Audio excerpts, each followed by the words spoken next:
Praise the lord. యేసు నామమునకే జయము. మన రక్షకుడు మన విమోచకుడైన యేసుక్రీస్తు అతి పరిశుద్ధ నామములో అందరికీ వందనాలు. చిన్న ప్రార్థన ద్వారా రాత్రికాల వాక్యదానం చేసుకుందాము.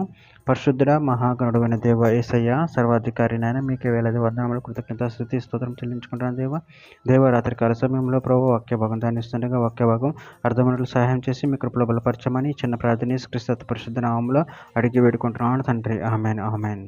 యెషయా గ్రంథం 40వ అధ్యాయం 10వ వచనం. ఇదిగో తన బాహువే తన పక్షమును ఏలుచుండగా ప్రభువు యెహోవా తానే శక్తి సంపన్నుడై వచ్చును. ఆయన ఇచ్చు బహుమానం ఆయన యొద్దనున్నది. ఆయన చెయ్యి ప్రతీకారం ఆయనకు ముందుగా నడుచుచున్నది. ఆమెను. దేవుడి వాక్య భాగం దీవించును గాక.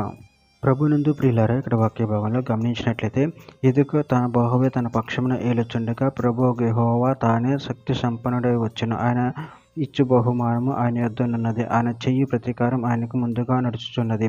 అదేవిధంగా ఇక్కడ వాక్య భాగంలో గమనించినట్లయితే మలాకి గ్రంథం 3వ అధ్యాయం 1వ వచనం, ఇదిగో నాకు ముందుగా మార్గము సిద్ధపరచుటకై నేను నా దూతను పంపుచున్నాను. మీరు వెతుకుచున్న ప్రభు అనగా మీరు కోరు నిబంధన దూత తన ఆలయమునకు హఠాత్తుగా వచ్చును. ఇదిగో ఆయన వచ్చుచున్నాడని సైన్యములకు అధిపతి యెహోవా సెలవిచ్చుచున్నాడు.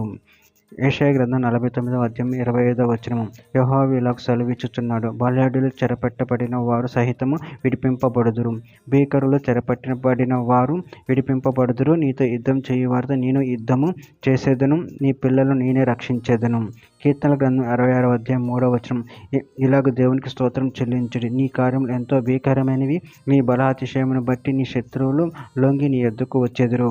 ప్రకటన గ్రంథం 2వ అధ్యాయం 26-27 వచనంలో, నేను నా తండ్రి వలన అధికారము పొందినట్టు జయించుచు అంతం వరకు నా క్రియలు జాగ్రత్తగా చెయ్యువానికి జనుల మీద అధికారం ఇచ్చేదను. అతడు ఇనుప దండంతో వారిని ఏలును. వారు కుమ్మరి వాని పాత్రల వలె పగలగొట్టబడుదురు.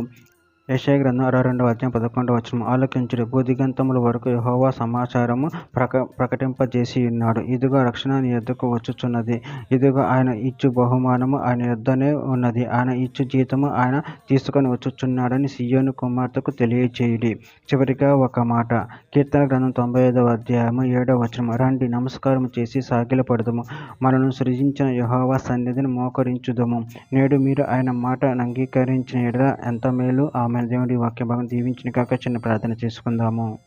పరిశుద్ధుడా మహాగణుడు అయిన దేవ యేసయ్య, మీరు ఇచ్చిన వాక్యదాన్ని బట్టి ప్రభు కృతం చెల్లించుకుంటున్న తండ్రి, నీ మాటలు విని నిన్ను మహింపరచగన పచ్చేవారు కూడా శక్తిని బలను మాకు అనుగ్రహించి మీ ప్రేమ కృపను మమ్మల్ని నిరంతరం కాచి కాపాడమని చిన్న ప్రార్థన యేసు నామములో అడిగి వేడుకుంటున్నాను తండ్రి. Amen amen amen.